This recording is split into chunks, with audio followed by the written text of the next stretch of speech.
서울의 번화한 강남거리, 고층 빌딩이 즐비한 사무실에서 보미는 컴퓨터 앞에 앉아 있었다. 심장이 쿵쾅거렸다.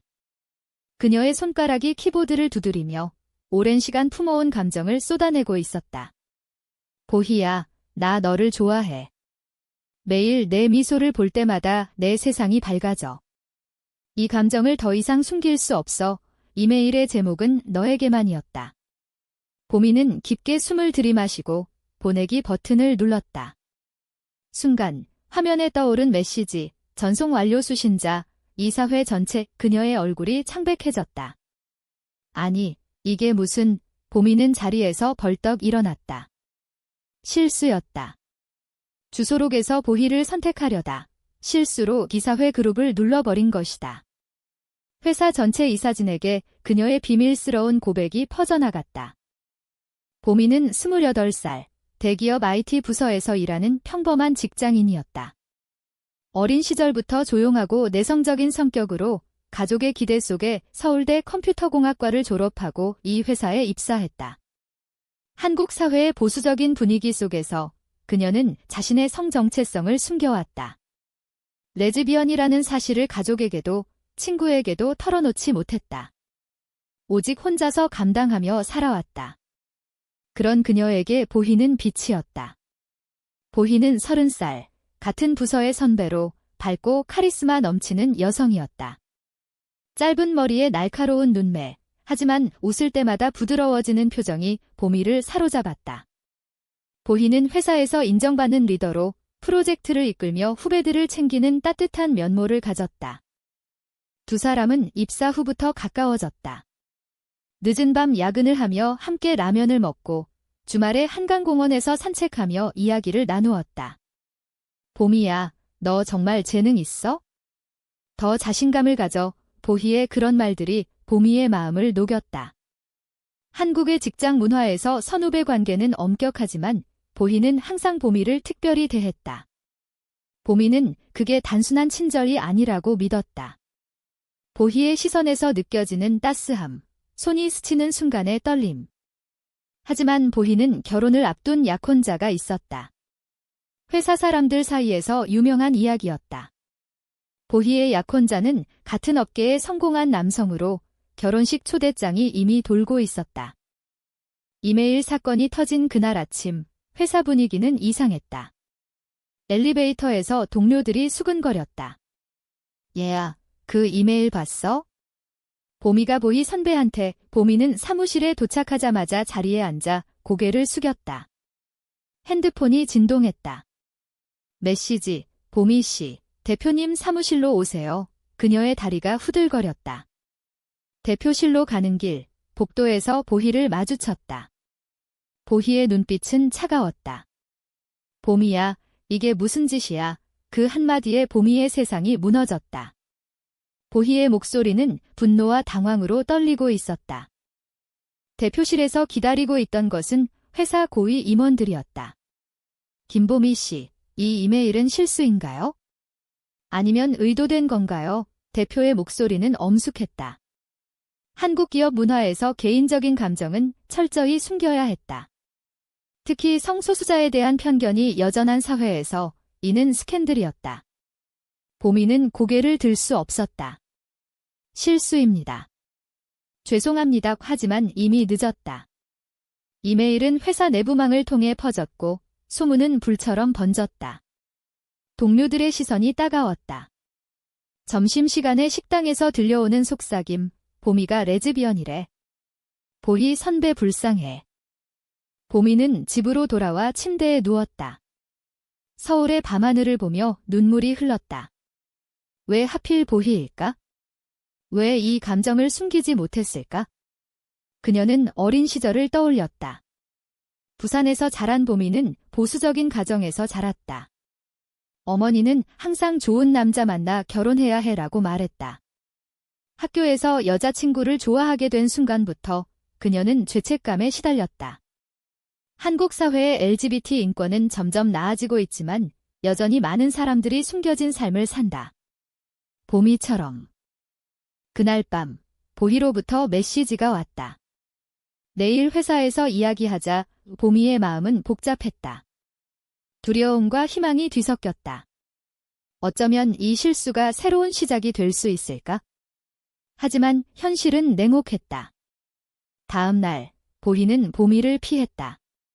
부서 회의에서 눈길조차 주지 않았다. 보미는 그제야 깨달았다. 그녀의 고백이 보희에게 부담이 되었다는 것을. 그리고 회사 내에서 시작된 따돌림. 프로젝트에서 배제되고 동료들의 대화에서 소외되었다. 한국의 집단주의 문화에서 한번 낙인이 찍히면 회복하기 어렵다. 시간이 흘렀다. 한 달 후, 보미는 회사를 그만두기로 결심했다. 하지만 그 전에 보희와 제대로 이야기하고 싶었다. 카페에서 만난 두 사람. 미안해, 보희 언니. 내 감정이 내 삶을 망치게 해서 보미의 목소리가 떨렸다. 보희는 한숨을 쉬었다. 보미야, 나도. 솔직히 말할게. 나도 너를 좋아했어. 하지만 나 결혼해야 해. 가족 기대, 사회 시선 때문에 그 말에 보미의 눈이 커졌다. 보희도 같은 감정을 품고 있었다니. 하지만 보희의 선택은 현실이었다. 약혼자와의 결혼을 포기할 수 없었다. 한국에서 여성으로서의 삶, 특히 레즈비언으로서의 삶은 쉽지 않았다. 보미와 보희의 만남은 그 카페에서 끝나지 않았다. 보희의 고백은 보미에게 새로운 충격이었다. 언니, 정말. 그럼 왜? 보미의 눈에 눈물이 고였다. 보희는 고개를 저었다. 내 가족은 보수적이야. 아버지가 사업가시고 어머니는 교회 장로님. 내가 레즈비언이라고 하면? 상상도 못해. 보희의 삶은 완벽해 보였다. 서울의 명문대 출신, 회사에서 승승장구, 그리고 곧 결혼. 하지만 속으로는 갈등이 있었다. 그녀는 대학 시절 여자친구가 있었지만 졸업 후 헤어졌다. 사회의 압력 때문이었다. 한국에서 동성결혼은 아직 법적으로 인정되지 않았다. 많은 LGBT 커플이 해외로 나가 결혼식을 올리지만 보희처럼 안정된 삶을 사는 사람에게는 위험한 선택이었다. 두 사람은 그 후 자주 만났다. 회사 밖에서 한강공원에서 산책하거나 홍대 카페에서 이야기를 나누었다. 보미야, 내 이메일 때문에 내 마음이 흔들렸어. 하지만 나 포기할 수 없어. 보희의 말은 아프지만 진심이었다. 보미는 이해하려 애썼다. 그녀 자신도 가족에게 커밍아웃하지 못했다. 어머니에게 전마, 나 여자를 좋아해라고 말할 용기가 없었다. 한국의 가족 문화는 강하다. 자녀의 행복보다 집안의 체면이 우선시되는 경우가 많다. 그러나 사랑은 점점 깊어졌다. 봄날 벚꽃이 만발한 여의도 공원에서 두 사람은 손을 잡았다. 이 순간만이라도 행복하자. 보희의 속삭임에 보미는 고개를 끄덕였다. 그들의 관계는 비밀이었다. 회사에서 멀어진 보미는 프리랜서로 일하며 자유로워졌지만 보희는 여전히 회사 생활을 했다. 결혼 준비가 한창이었다. 초대장 디자인, 딩드레스 피팅. 보희는 보미에게 그 이야기를 하지 않았다. 하지만 보미는 알았다. 소셜미디어에서 본 사진들. 충돌이 시작되었다. 보희의 약혼자, 준호가 의심하기 시작했다. 요즘 왜 그렇게 바빠?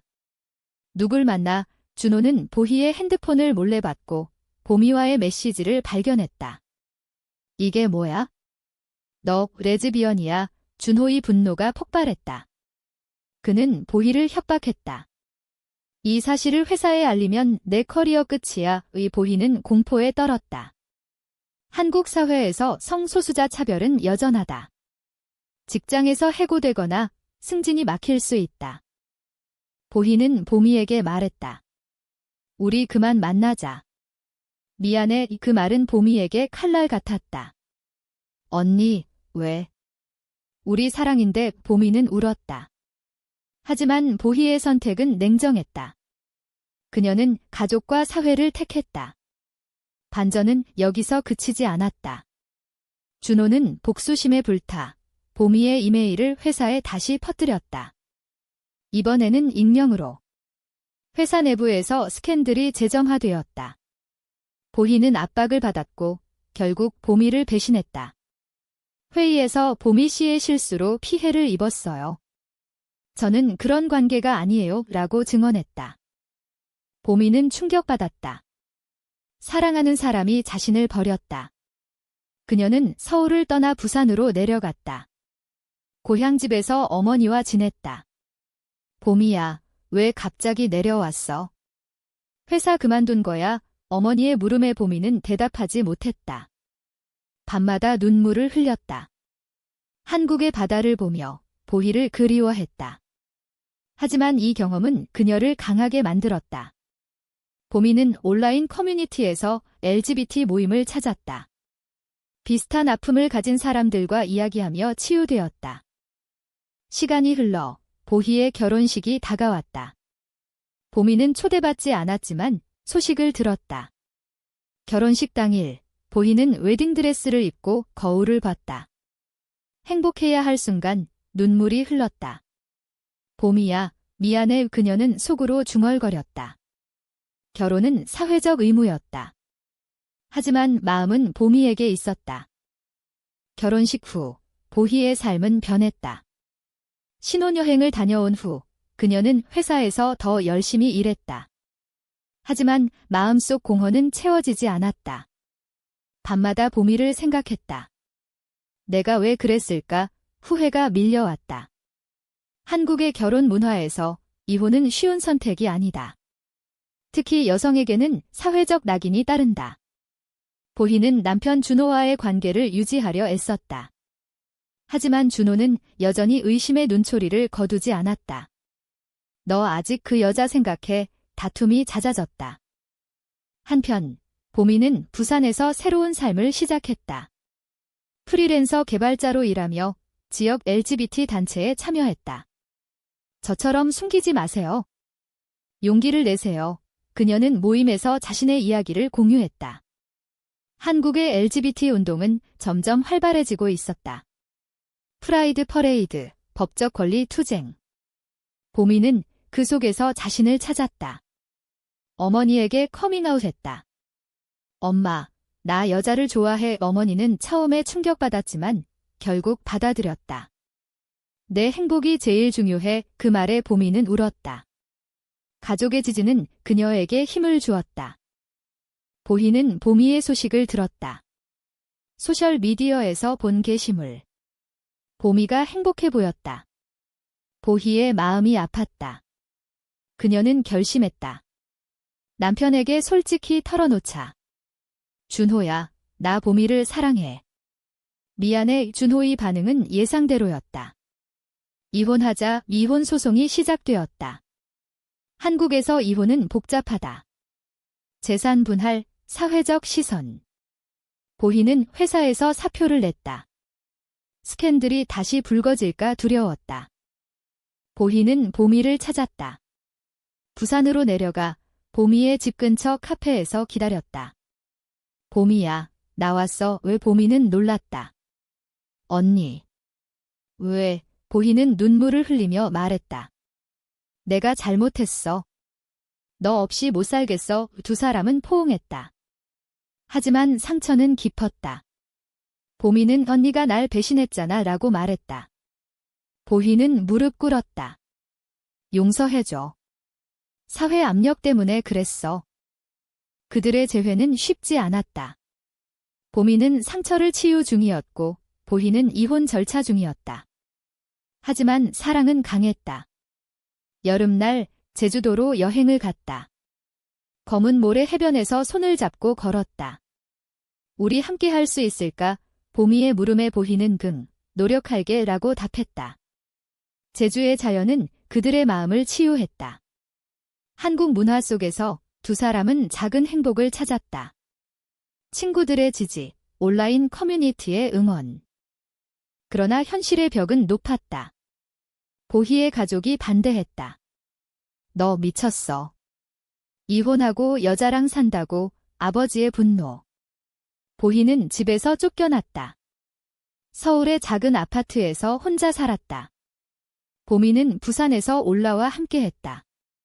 우리 함께 이겨내자. 두 사람은 서로를 의지했다. 고조되는 갈등. 보희의 전 남편 준호가 복수를 시작했다. 온라인의 익명으로 두 사람의 이야기를 퍼뜨렸다. 대기업 여직원, 레즈비언 스캔들 소문이 퍼졌다. 보미와 보희는 사회적 압박을 받았다. 직장에서의 차별, 친구들의 멀어짐. 한국 사회의 보수적 시선이 그들을 짓눌렀다. 사회적 압박 속에서 보미와 보희는 더 강해졌다. 그들은 LGBT 권리 단체에 가입했다. 우리의 사랑은 죄가 아니에요. 시위에 참여하며 목소리를 냈다. 서울 프라이드 퍼레이드에서 손을 잡고 걸었다. 무지개 깃발이 휘날리는 거리에서 그들은 자유를 느꼈다. 하지만 반대 시위자들의 야유가 들렸다. 비정상, 한국의 LGBT 인권은 진보 중이지만 여전히 갈 길이 멀다. 보희의 이혼이 마무리되었다. 그녀는 자유로워졌지만 재정적으로 어려웠다. 보미와 함께 작은 카페를 열었다. 인천의 조용한 동네에서. 우리만의 공간이야. 카페 이름은 희미한 빛 두 사람의 이름에서 따온 것이다. 손님들은 주로 젊은이들, 비슷한 아픔을 가진 사람들. 카페는 쉼터가 되었다. 반전이 일어났다. 보희의 어머니가 찾아왔다. 보희야, 미안해. 내 행복을 생각 못했어. 어머니는 처음에 반대했지만 딸의 눈물을 보고 마음이 변했다. 한국 가족 문화에서 시간은 상처를 치유한다. 어머니의 지지는 보희에게 큰 힘을 주었다. 보미의 가족도 마찬가지였다. 두 가족이 만나 어색하지만 대화를 시작했다. 그러나 준호의 복수는 계속되었다. 그는 법적 소송을 걸었다. 명예훼손죄라며. 보희는 스트레스에 시달렸다. 보미야, 나 때문에 내가 고통받아. 보미는 함께라면 괜찮아 라고 안아주었다. 재판 과정에서 그들의 사랑이 증언되었다. 변호사는 사랑은 자유입니다 라고 말했다. 한국 법정에서 LGBT 사례는 드물지만 점점 늘고 있다. 재판에서 승리했다. 준호의 주장은 기각되었다. 두 사람은 안도했다. 이 경험은 그들을 더 단단하게 만들었다. 미디어에서 그들의 이야기가 보도되었다. 레즈비언 커플의 용기 일부는 비난했지만 많은 사람들이 응원했다. 젊은 세대가 변화를 이끌었다. 가을날 두 사람은 경주의 고즈넉한 사찰을 찾았다. 불국사에서 기도를 올렸다. 우리 영원히 함께해. 보희의 말에 보미는 미소 지었다.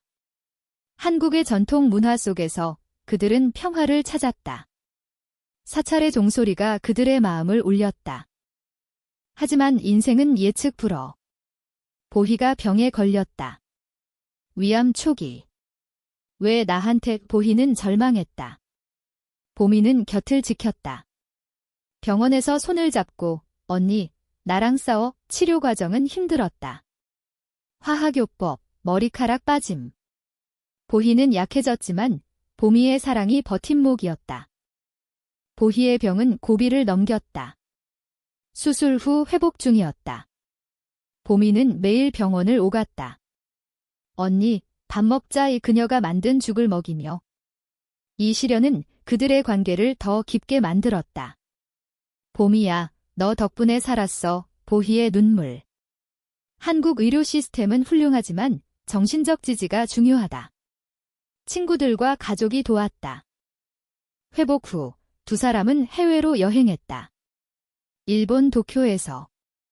여기선 자유로워. 거리에서 키스했다. 한국에서 하지 못한 일, 여행은 그들에게 새로운 에너지를 주었다. 귀국 후 카페 사업을 확장했다. 온라인으로 LGBT 상담을 시작했다. 아픔을 공유해요. 많은 사람들이 찾아왔다. 반전, 보미의 옛 동료가 나타났다. 회사에서 따돌림을 주도했던 사람. 미안해, 보미 씨. 그때 내가 잘못했어. 그는 자신의 딸이 레즈비언임을 알게 된 후 마음이 변했다. 변화는 가능해. 이 만남은 보미에게 용서를 가르쳤다. 겨울, 크리스마스. 서울의 명동 거리에서 두 사람은 산책했다.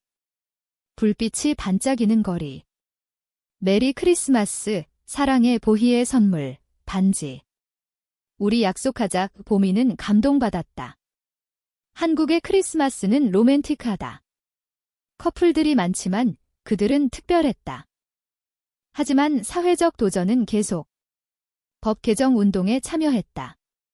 동성 결혼 합법화, 시위에서 외쳤다. 피곤하지만 보람이 있었다. 그들의 이야기는 책으로 출간되었다. 이메일 실수에서 시작된 사랑 베스트셀러가 되었다. 많은 사람들이 공감했다. 봄이 다시 왔다. 벚꽃 아래서 두 사람은 약혼식을 올렸다. 가족과 친구들만 초대. 우리는 행복해의 보희의 말, 한국에서 동성 결혼은 아직 아니지만 그들의 마음은 결혼이었다. 시간이 흘러 두 사람은 안정된 삶을 살았다. 카페는 성공적이었고 상담 활동으로 많은 사람을 도왔다. 보희의 건강은 완전히 회복되었다. 봄이야, 너와 함께라서 다행이야. 의 매일 아침 서로를 안으며 하루를 시작했다. 마지막 반전, 보미의 어머니가 병들었다.